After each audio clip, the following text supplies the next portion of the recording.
नमस्कार मैत्रिणींनो, श्री स्वामी समर्थ. एखादा पुरुष तुमच्यावर खरंच प्रेम करतो की फक्त वेळ घालवतो हे ओळखायला फक्त 3 गोष्टी पुरेशा आहेत. आणि यापैकी एक जरी गोष्ट तुमच्या नात्यात असेल तर हा व्हिडिओ शेवटपर्यंत नक्की पहा. काही वेळा नात्यामध्ये सगळं काही वरवर खूप छान अगदी व्यवस्थित सुरू असतं. आपण एकत्र फिरतो, गप्पा मारतो, हसतो, खिदळतो, पण तरीही मनाच्या एका कोपऱ्यात कुठेतरी एक अनामिक भीती, एक अस्वस्थता आपल्याला सतत कोतडत असते. दिवस रात्र आपण स्वतःच्याच मनाची समजूत काढत राहतो की समोरची व्यक्ती आपल्यावर मनापासून प्रेम करते, पण आपल्या अंतरात्म्याचा एक लहानसा खंबीर आवाज आपल्याला सांगत असतो की काहीतरी गडबड नक्कीच आहे, काहीतरी असं आहे जे पूर्णपणे योग्य नाही. आपण बऱ्याचदा या आवाजाकडे दुर्लक्ष करतो. आपल्याला वाटतं की आपणच कदाचित जास्त विचार करतोय किंवा आपल्याच अपेक्षा जरा जास्त वाढल्या आहेत. आजूबाजूचे लोक, समाज आपल्याला हे सांगत असतो की नाती अशीच असतात, थोडं जुळवून घ्यावं लागतं, आणि यामुळे आपण स्वतःवरच संशय घेऊ लागतो. पण आज मी तुम्हाला एक मोठी आणि महत्वाची गोष्ट सांगायला आले आहे. तुमची अस्वस्थता, मनातील ती भीती अजिबात चुकीची नाही. जेव्हा एखादा पुरुष एखाद्या स्त्रीवर केवळ वरवरचं प्रेम करत नसतो, तर तिला आपल्या अस्तित्वाचा भाग मानतो, तेव्हा त्यांचं वागणं पूर्ण जगापेक्षा वेगळं असतं. त्यांचं हे बदललेलं वागणं, त्यांचं मानसशास्त्र आणि त्यांच्या मनात झालेली उलथापालथ आज आपल्याला अगदी सविस्तर समजून घ्यायची आहे. हा व्हिडिओ तुमच्या आयुष्यातील अत्यंत मौल्यवान क्षण अशा व्यक्तीवर वाया घालवण्यापासून तुम्हाला वाचेल, जी व्यक्ती तुम्हाला तुमच्या हक्काचं प्रेम कधीच देऊ शकत नाही. आता तुम्हाला वाटत असेल की समोरच्या व्यक्तीच्या मनात नेमकी काय भावना आहे हे ओळखायचं कसं? तर मनामध्ये चाललेला हा सगळा गोंधळ शांत करण्यासाठी आणि समोरच्या व्यक्तीच्या मनात नेमकी काय भावना आहे हे ओळखण्यासाठी आपल्याला पुरुषांच्या मानसिकतेचा एक अतिशय सुंदर आणि खरा पैलू समजून घ्यावा लागेल. जेव्हा एखादा पुरुष एखाद्या स्त्रीला आपल्या आयुष्याचा अत्यंत महत्वाचा भाग समजतो, तेव्हा सर्वात पहिली गोष्ट घडते ती म्हणजे प्राधान्य बदलणे. तो पुरुष त्या स्त्रीला आपल्या आयुष्यातील सर्वात मोठी आणि पहिली प्राथमिकता बनवतो. यासाठी त्या स्त्रीला कधी हट्ट करावा लागत नाही, कोणतीही मागणी करावी लागत नाही किंवा त्याला वारंवार आठवण करून द्यावी लागत नाही. तिची सुख दुःख, तिचा आराम, तिच्या गरजा या सगळ्या गोष्टी तो स्वतःच्या आनंदापेक्षा खूप वर ठेवू लागतो. सर्वात महत्वाची आणि सुंदर गोष्ट म्हणजे हे सगळं करताना त्याच्या चेहऱ्यावर कधीही त्रागत नसतो. तो कधी कुरकुर करत नाही आणि कधी उपकाराची भावना दाखवत नाही. तो हे सगळं करतो कारण ती स्त्री त्याच्यासाठी संपूर्ण जग असते. तिच्या चेहऱ्यावरचा हसू हाच त्याचा दिवसभराचा थकवा घालवणारा एकमेव उपाय बनतो. एक साधं आणि खूप गोड उदाहरण घेऊया. समजा तुमची तब्येत ठीक नाहीये किंवा तुम्ही आजारी आहात. जर तो माणूस तुमच्यावर खरं प्रेम करत असेल तर तो ऑफिसच्या अत्यंत महत्वाच्या मीटिंग मध्ये असला, कितीही मोठ्या कामाच्या व्यापात असला तरी 2 मिनिटांचा वेळ काढून तुमची विचारपूस करेल. तुम्हाला फोन करून औषध घेतलं का, जेवलात का असं प्रेमाने विचारेल. तुमच्या चेहऱ्यावरचा थकवा पाहून त्यांचं स्वतःच कामातलं लक्ष उडेल. पण या उलट जर त्यांचं नातं फक्त सोयीपुरतं असेल तर त्याच्याकडे कामाची आणि व्यग्रतेची 1000 कारणं तयार असतात. तो म्हणेल की मी खूप बिझी होतो, मला वेळच मिळाला नाही. तू स्वतःची काळजी स्वतः घेऊ शकत नाहीस का? अशा सोयीच्या नात्यात तुम्हाला नेहमी त्याच्या वेळेनुसार, त्याच्या मूडनुसार आणि त्याच्या सवडीनुसार स्वतःला बदलावं लागतं. तुम्हाला सतत असं वाटत राहतं की तुम्ही त्याच्या मागे धावत आहात, तो मात्र तुमच्यापासून नेहमी 4 पावलं दूर उभा आहे.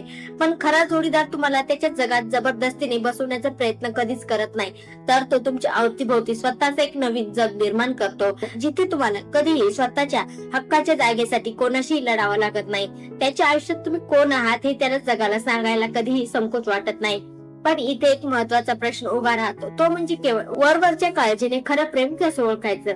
नात्यातील ही हक्काची जागा आणि एकमेकांबद्दलचा हा आदर जेव्हा मनातून निर्माण होतो, तेव्हा पुरुषाच्या स्वभावात आणखी एक खूप मोठा आणि अत्यंत संवेदनशील बदल घडून येतो, जो थेट भावनांशी जोडलेला असतो. हा दुसरा सर्वात मोठा बदल म्हणजे तुमच्या वेदनेबद्दल आणि तुमच्या भावनांबद्दल त्याला वाटणारी तीव्र तळमळ.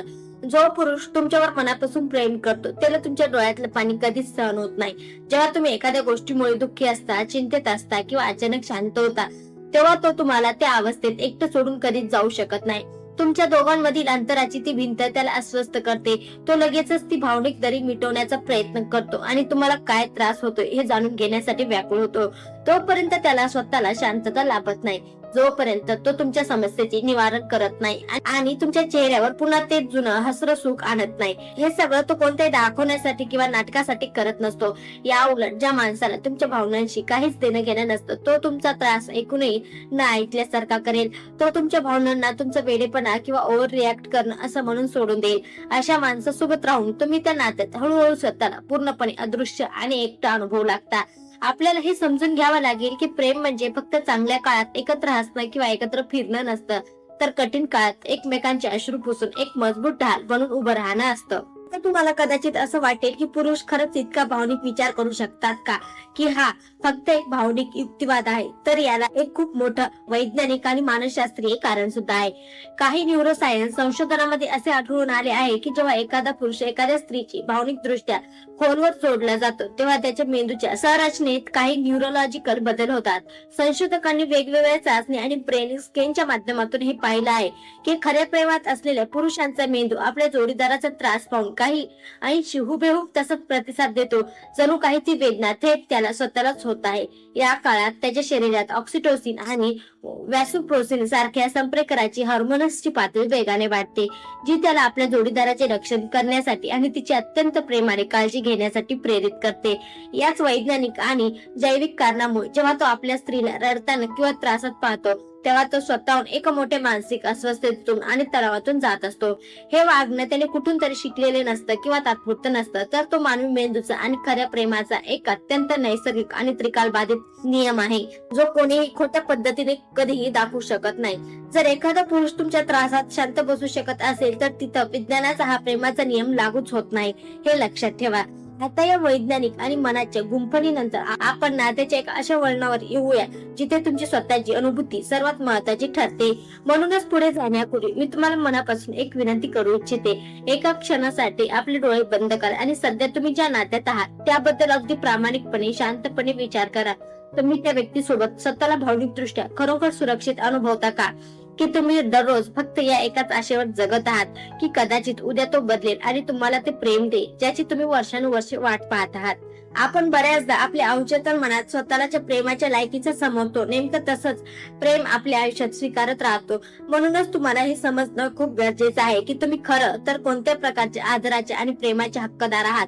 जर तुम्हाला असं वाटत असेल की या नात्यात तुम्ही स्वतःला सिद्ध करण्यासाठी सतत धडपडत आहात, प्रत्येक वेळी स्वतःची चूक नसतानाही माफी मागत आहात आणि बदल्यात तुम्हाला फक्त मानसिक त्रास, संभ्रम आणि उपेक्षा मिळत आहे, तर तुम्हाला आता थांबून स्वतःचा विचार करण्याची अत्यंत गरज आहे.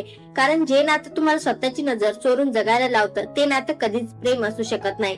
हा स्वतःचा विचार तुम्हाला एका अशा सत्याकडे घेऊन जाईल जिथे शब्दाची गरज उरत नाही, कारण शरीराची आणि मनाची शांत उपस्थितीत खूप काही सांगून जाते.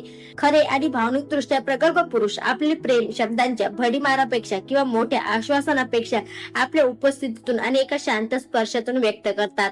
जेव्हा तो तुमच्यावर प्रेम करतो तेव्हा तो शारीरिक आणि मानसिक दृष्ट्या नेहमी तुमच्या जवळ राहू इच्छितो. रस्त्यावरून चालताना, गर्दीत अचानक तुमचा हात आपल्या हातात घट्ट पकडणे, घरातून बाहेर पडताना तुमच्याकडे अत्यंत प्रेमाने आणि हक्काने पाहणे आणि बाहेरून थकून आल्यावर सर्वात आधी तुमच्या जवळ येऊन बसणे, या त्यांच्या लहान पण अत्यंत महत्वाच्या सवयी असतात. त्याची शांत उपस्थिती तुम्हाला प्रत्येक क्षणी हा विश्वास देते की तो कोणत्याही अटीशिवाय फक्त आणि फक्त तुमच्यासाठीच तिथे उभा आहे. तुम्हाला कधीही त्याच्या प्रेमाची, वेळेची किंवा लक्ष वेधून घेण्याची भीक मागावी लागत नाही की मला वेळ दे म्हणून रडावं लागत नाही. या उलट जो पुरुष तुमच्याशी मनातून जोडलेला नसतो त्यांचा प्रेम म्हणजे रोज एक नवी परीक्षा दिल्यासारखं वाटतं.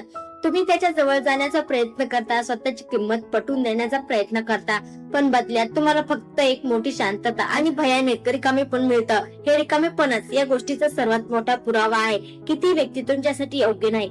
खरं प्रेम तुम्हाला कधीही गर्दीत एकटंही पाडत नाही, तर ते तुम्हाला जगात सर्वात खास असल्याचा अनुभव देतं. पण या सगळ्यात एक सर्वात कडू आणि शेवटची सच्चाई समोर येते, जी नात्यातले सगळे खोटे बहाणे आणि संभ्रम नेहमीसाठी संपवून टाकते. जो पुरुष तुमच्यावर मनापासून प्रेम करतो तो तुमच्या नात्याला कधीही एकाच जागेत थिजून किंवा थांबून राहू देत नाही. तो तुम्हाला कधीही अशा भविष्याच्या अंधारात ठेवत नाही ज्याचा काही पत्ताच नाही. मी अजून करिअर मध्ये सेटल नाही, मी अजून तयार नाही किंवा मला कमिटमेंटची भीती वाटते, घरचे मानणार नाहीत अशी सोयीस्कर कारण सांगून तो कधीही पळ काढत नाही. या उलट तो आपल्या आयुष्यातील प्रत्येक लहान मोठ्या निर्णयात, अगदी पैशाच्या नियोजनापासून ते भविष्यातील स्वप्नांपर्यंत तुम्हाला पूर्ण मानाने सामील करतो आणि तुमच्या सोबत एक सुरक्षित, सुंदर भविष्य घडवण्यासाठी प्रत्येक दिवशी एक पाऊल पुढे टाकतो. तुमच्या मनात येणाऱ्या प्रत्येक शंकेला तो आपल्या विश्वासाने संपवून टाकतो. कारण जेव्हा एखाद्या पुरुषाला हे पक्क ठाऊक असतं की त्याला तुम्हीच आपल्या आयुष्यात हवे आहात, तेव्हा तो तुम्हाला गमावण्याचा कोणताही लहानसा धोका पत्करायला तयार नसतो. तो संपूर्ण जगाशी लढूनही तुम्हाला आपल्या आयुष्याचा कायमचा आणि हक्काचा भाग बनवतो. जर तुम्ही अनेक वर्षापासून एखाद्या नात्यात आहात आणि आज इतक्या वर्षानंतर नंतरही रात्री झोपताना तुमच्या मनात हाच प्रश्न येत असेल की या नात्याला खरोखर काही भविष्य आहे का, तर विश्वास ठेवा, तुम्हाला तुमचं उत्तर खूप आधीच मिळालं आहे. फक्त तुम्ही ते स्वीकारायला घाबरत आहात. खरं प्रेम तुम्हाला कधी अनुत्तरित प्रश्नांच्या चक्रव्यूहात एकटं सोडत नाही, तर ते तुम्हाला एक नितांत मानसिक शांतता, सुरक्षेची भावना देतं, जिथे उद्याची कोणतीही काळजी उरत नाही. जर हे सगळं तुम्हाला आज तुमच्या आयुष्यात मिळत असेल तर त्या खऱ्या प्रेमाची कदर करा, त्याला जगाच्या नजरेपासून जपा आणि पूर्ण प्रामाणिकपणे ते नातं निभावा. पण हे जर सगळं ऐकून तुम्हाला आज जाणीव झाली असेल की तुम्ही फक्त तुमच्या बाजूने आंधळेपणाने प्रयत्न करत आहात आणि बदल्यात तुम्हाला फक्त दुर्लक्ष केलं जाते, तर हीच वेळ आहे स्वतःची हरवलेली किंमत पुन्हा ओळखण्याची. जेव्हा तुम्ही स्वतःचा स्वाभिमान आणि स्वतःची आंतरिक ताकद ओळखता, तेव्हा तुम्ही अशा लोकांच्या मागे धावणं कायमचं सोडून देता ज्यांना तुमची कदर नाही. तुम्ही कधीही अर्ध्या कच्च्या प्रयत्नावर आणि खोट्या आश्वासनावर तडजोड करत नाही. स्वतःवर विश्वास ठेवा आणि आजच स्वतःला हा शब्द द्या की तुम्ही आयुष्यात कधीही अशा नात्यासाठी तडजोड करणार नाही जे तुम्हाला स्वतःच्याच नजरेत लहान किंवा कमजोर बनवेल. जर तुम्हाला पुरुषांचं मानसशास्त्र अशा सोप्या आणि खऱ्या भाषेत समजून घ्यायचं असेल तर चॅनलला नक्की सबस्क्राईब करा, कारण पुढच्या व्हिडिओमध्ये आपण एक अतिशय रंजक आणि महत्वाचा पैलू जाणून घेणार आहोत. पुरुष तुमच्यावर जीवापाड प्रेम करतो, पण ते तोंडाने व्यक्त का करत नाही, त्याच्या या शांतते मागचे गुपित काय असतं हे आपण पुढच्या भागात पाहणार आहोत. चला तर मग स्वतःची काळजी घ्या, स्वतःचा आदर करा आणि भेटूया पुढच्या व्हिडिओमध्ये. धन्यवाद. श्री स्वामी समर्थ.